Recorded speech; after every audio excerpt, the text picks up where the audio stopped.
সবাইকে নমস্কার ও আদাব। আজকে আমরা পিতার উত্তরাধিকার বিষয় নিয়ে আলোচনা করব। তো আমরা জানি পিতার স্ট্যাটাস তিনটি। প্রথমত সে অংশীদার বা শেয়ারার, দ্বিতীয়ত সে আসাবা বা রেসিডুয়ারি এবং তৃতীয়ত সে আসাবা প্লাস অংশীদার। অর্থাৎ সে একই সাথে দুইটা ক্যাটাগরিতে অংশগ্রহণ করতে পারে, আসাবা প্লাস অংশীদার। তো আমরা প্রথমে দেখলাম পিতা শেয়ারার হিসেবে অংশগ্রহণ করবে সম্পত্তিতে। তো তখন কতটুকু তার অংশ হবে?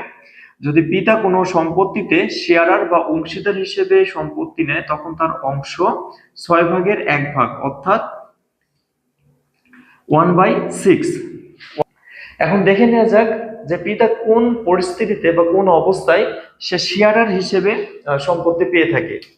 তো যখন মৃত ব্যক্তির পুত্র অথবা পুত্রের পুত্র অথবা পুত্রের পুত্রের পুত্র বা এইভাবে যতই নিম্নগামী হোক না কেন যদি থাকে, তাহলে পিতা তখন শেয়ারার হিসেবে অংশগ্রহণ করবে। এখন প্রশ্ন যে এরা থাকলে কেন পিতা শেয়ারার হবে, এটার ব্যাখ্যা আমি প্রথম ক্লাসে দিয়ে দিয়েছি। ওইখানে আমরা শেয়ারারদের তালিকা দিয়েছিলাম। তো ওইখানে শেয়ারার বা রেসিডার যে তিনটা ক্যাটাগরির কথা বলা আছে, যে বিনাপসি, বিগ আইডি এবং মাগ আইডি।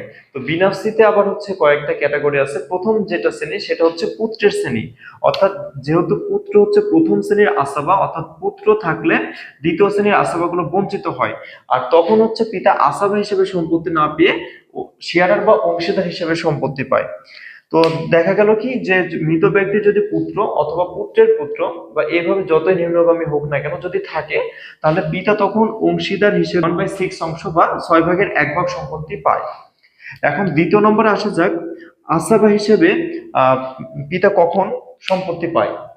তো মৃত ব্যক্তির যদি পুত্র বা পুত্রের পুত্র যদি না থাকে, অর্থাৎ যদি থাকে তাহলে সে তো শেয়ারার হবে, আর যদি না থাকে তাহলে পিতা আসাবা হিসেবে শেয়ারারদের অংশ দেওয়ার পরে যতটুকু সম্পত্তি অবশিষ্ট থাকবে সব সম্পত্তি পিতা পেয়ে যাবে। তৃতীয়ত, পিতা একই সাথে আসাবা এবং অংশীদার হয়। এটা পরীক্ষায় আসে সাধারণত, যে নিচের কোন শেয়ারার একই সাথে দুই ক্যাপাসিটিতে সম্পত্তি পায়। তো উত্তর হবে পিতা। তো এখন দেখা যাক যে পিতা আসাবা এবং অংশীদার হিসাবে যদি অংশগ্রহণ করে তখন তার অংশ কতটুকু হয়। তো প্রথমত সে এই যে অংশীদার হিসেবে 6/1 পাবে, প্লাস রেসিডুয়ারি হিসেবে অবশিষ্ট সম্পত্তি পাবে। এখন প্রশ্ন, কোন ক্ষেত্রে পিতা একই সাথে রেসিডুয়ারি এবং শেয়ার হিসেবে অংশ পায়? শর্ত হচ্ছে মৃত ব্যক্তির পুত্র, পুত্রের পুত্র অথবা এরকম নিম্নগামী যতই হোক না কেন এরা থাকবে না। প্রথমত এরা থাকবে না, দ্বিতীয়ত থাকা লাগবে। কাদের থাকা লাগবে? মৃত ব্যক্তির কন্যা বা একাধিক কন্যা থাকতে পারে, অথবা পুত্রের কন্যা বা পুত্রের একাধিক কন্যা। তো কি হলো যে মৃত ব্যক্তির পুত্র বা পুত্রের পুত্র থাকবে না, দ্বিতীয়ত মৃত ব্যক্তির কন্যা অথবা পুত্রের কন্যা থাকবে। যদি থাকে তাহলে সে ব্যক্তি মানে সে পিতা একই সাথে শেয়ারার এবং রেসিডার হিসেবে সম্পত্তি পাবে। সংক্ষেপে মনে রাখার জন্য এখানে একটা চার্ট দিয়ে দিয়েছি, যে মৃত ব্যক্তির সন বা সনসন যদি থাকে, এই যে টিক চিহ্ন মানে থাকলে পাবে হচ্ছে 1/6, আর যদি না থাকে তাহলে রেসিডুয়ার হিসেবে সম্পত্তি পাবে। আর হচ্ছে এগুলো নাই কিন্তু আছে ডি অথবা এসডি, তাহলে পাবে হচ্ছে 1/6 প্লাস রেসিডুয়ারি। তো এখন আমরা কয়েকটা ম্যাথ সমাধান করব, তাহলে বুঝতে পারবো যে আমাদের পরীক্ষায় প্রশ্নগুলো কিভাবে হয় এবং আমাদের কিভাবে সমাধান করা উচিত।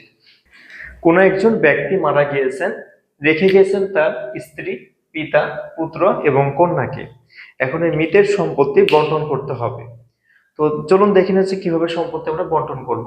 আমি এখানে যেভাবে লিখে দিয়েছি পরীক্ষায় এভাবে লেখার চেষ্টা করবেন, আর ব্যাখ্যাগুলো নিচে সুন্দরভাবে লিখে দিবেন, তাহলে বেশি নম্বর পাবেন। তো আমরা দেখি যে প্রথমে স্ত্রী। স্ত্রী হচ্ছে এটা ব্যাখ্যা 1, এটা ব্যাখ্যা 1, এটা 2, এটা 3, এটা 4, এটা 5। এখানে এভাবে লিখে রাখবেন যে ব্যাখ্যা 1। ব্যাখ্যা 1 কি আসবে? যে স্ত্রী এখানে কি হিসেবে অংশ পেয়েছে? শেয়ারার হিসেবে। কত অংশ? 8/1। দ্বিতীয়ত পিতার স্ট্যাটাস কি এখানে? শেয়ারার। কেন পিতার স্ট্যাটাস শেয়ারার? কারণ আমরা দেখেছি মৃত ব্যক্তির যদি পুত্র অথবা পুত্রের ঘরের পুত্র থাকে তাহলে পিতা শেয়ারার হিসেবে অংশগ্রহণ করে এবং 6/1 সম্পত্তি পায়। তো এই জন্য এখানে 6/1 সম্পত্তি পিতা পেয়েছে। আর আমরা জানি যে পুত্র এবং কন্যা জয়েন্টলি আসাবা হয়, তো এরা দুজন আসাবা হিসেবে সম্পত্তি পাবে। এখন এই যে কতটুকু সম্পত্তি দিলাম আর কতটুকু অবশিষ্ট থাকলো এটা নির্ণয় করতে হলে আগে প্রথমে এই দুইটা ভগ্নাংশের সমহর করে নিলাম। তো সমহর করার নিয়ম কি, এটা দ্বিতীয় নম্বর ব্যাখ্যায় আসবে, ব্যাখ্যা 2 আসবে। এটা ব্যাখ্যা 2 কি আসবে, যে দেখেন এই যে 8/1 আর 6/1, এটাকে যদি আমরা সমহরে করতে চাই তাহলে কি করব, 6 আর 8 লসাগু হচ্ছে 24, লসাগু 24। তাহলে 8কে যদি আমরা 24 দিয়ে ভাগ করি তাহলে 3, এই যে 3। আবার একই সাথে এই 24কে যদি আমরা 6 দিয়ে ভাগ করি তাহলে 4, অর্থাৎ 3-এর 24 আর 4-এর 24। এটা ব্যাখ্যা 2 আসলো। এবার ব্যাখ্যা 3-এ চলে যাই। ব্যাখ্যা 3-এর বিষয়বস্তু কি, এই যে অবশিষ্ট বা আর এর মান বের করা, অর্থাৎ আমরা শেয়ারদের সম্পত্তি দেওয়ার পরে কতটুকু সম্পত্তি আমাদের হাতে অবশিষ্ট রইল। তো আমরা জানি মোট সম্পত্তি 1 থেকে যদি আমরা এই দুটো যোগ করি, এই দুটো যোগ করলে হবে 24/7, অর্থাৎ এটা যদি আমরা এখন বিয়োগ করি তাহলে কি দাঁড়াচ্ছে, 24 বিয়োগ 7, 24 বাদ দিলে হয় 24/17, মানে 24/17 সম্পত্তি এখনো অবশিষ্ট রয়েছে, এটা আর। এবার চলে যায় ব্যাখ্যা 4। ব্যাখ্যা 4-এর বিষয়বস্তু কি, প্রত্যেকের অংশ আমরা এখন বন্টন করে দেব। এই যে 17/24 এই সম্পত্তিটা অবশিষ্ট রয়েছে, এটা আমরা পুত্র এবং কন্যাকে দেব। কিভাবে দেব, আমরা জানি যে পুত্র পুরুষ অনুপাত নারী সমান 2:1, যোগ করলে 2 আর 1-এ 3, অর্থাৎ 3/2 পাবে পুত্র আর 3/1 পাবে কন্যা। এখন কতটুকুর মধ্যে থেকে 3/2 পাবে, এই যে অবশিষ্ট সম্পত্তি থেকে। অর্থাৎ এখন আমরা যদি ব্যাখ্যা অংশে দেখি যে 17, মানে পুত্র পাবে কি, পুত্র পাবে 17/24 এর কত অংশ, এই যে 2-এর 3 অংশ। তাহলে 17 দুগুণ 34, 3 24/72 এটা। এবার কন্যার অংশ দেখবো আমরা। কন্যা হচ্ছে 17/24 এর এই যে 1/3, তাহলে 17কে 17, 3 24/72, তাহলে হয়ে গেল এই যে 34/72 আর 17/72। এখন প্রত্যেকের সমহরে যদি প্রকাশ করতে চাই তাহলে দেখতে হবে যে এখানে সবচাইতে সহজ নিয়মটা, এখানে সবচাইতে বড় লসাগু কোনটা, 72। এখন দেখতে হবে যে 72কে বাকি লসাগু দ্বারা ভাগ করা যায় কিনা। তো দেখুন হচ্ছে 72কে 72 দ্বারা ভাগ করা যায়, অর্থাৎ 72কে 72 দ্বারা ভাগ করলে 1 হয়, 1কে 34 দ্বারা গুণ করলে 34, আবার 72কে 24 দ্বারা ভাগ করলে কত হয়, 3 হয়। অর্থাৎ এখন এই 3কে এখানে গুণ দেবো 3 দিয়ে, আর এখানে 3 দিয়ে গুণ দিলে কি হচ্ছে, 3 4 12, 3 24/72। এখানেও একই হবে, 3 দিয়ে গুণ করব, 3 দিয়ে গুণ করব, 3 3 9, 3 24/72। এখন প্রশ্ন যে আমাদের এই ম্যাথটা সঠিক হয়েছে কিনা এটা শুদ্ধি পরীক্ষা করব। কিভাবে, প্রত্যেকটা ভগ্নাংশ যোগ করব, যোগ করে যোগ করার পরে এটার যোগফল 1 হয় কিনা, 1 যদি হয় তাহলে আমরা পেয়ে যাব সঠিক উত্তর হয়েছে, অর্থাৎ উত্তর সঠিক হয়েছে।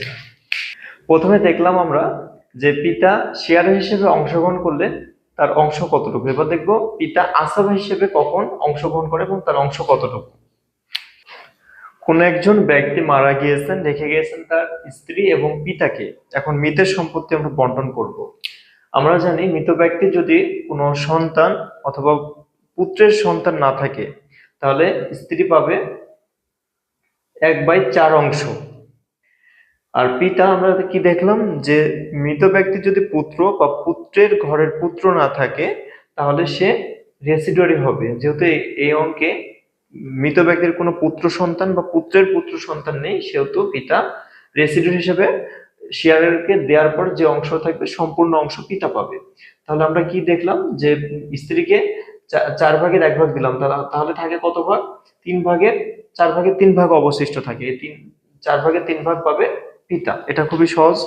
এবার আমরা দেখব যে পিতা যখন একই সাথে শেয়ারার এবং একই সাথে রেসিডুয়ার হিসেবে সম্পত্তি পায় তখন কিভাবে সমাধান করতে হবে। একজন ব্যক্তি মারা গিয়েছেন, রেখে গিয়েছেন তার স্ত্রী, কন্যা এবং পিতাকে। মৃতের সম্পত্তি এখন বন্টন করব। তো এই যে আমি পরীক্ষা যেভাবে লিখবেন সেভাবে লিখে দিয়েছি, আর ব্যাখ্যাগুলো নিচের অংশগুলোতে লিখে দিবেন। তো আমরা জানি যে মৃত ব্যক্তির যদি সন্তান অথবা পুত্রের সন্তান থাকে তাহলে স্ত্রী পায় 8 ভাগের 1 ভাগ।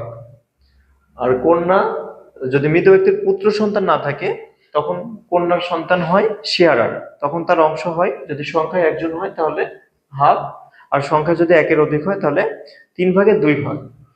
আর আমরা জানলাম যে পিতা, যদি মৃত ব্যক্তির পুত্র সন্তান না থাকে বা পুত্রের পুত্র সন্তান না থাকে, এখানে নাই, কিন্তু যদি কন্যা সন্তান থাকে অথবা পুত্রের ঘরের কন্যা থাকে, এখানে আছে কন্যা, তখন পিতা কি হয়? একই সাথে শেয়ারার এবং একই সাথে আসাবা হয়। তো প্রথমে 6 ভাগের 1 ভাগ পিতাকে দিয়ে দিব। দিয়ে দেওয়ার পরে যদি কোনো সম্পত্তি অবশিষ্ট থাকে তাহলে পরবর্তীতে পিতা আবার পেয়ে যাবে। তো আমরা আগে দেখি, প্রথমে আমরা আগে সমহরে প্রকাশ করে নিলাম। সমহরে প্রকাশ করার নিয়ম আমি আগে বলে দিয়েছি, এভাবে প্রকাশ করে নেবেন।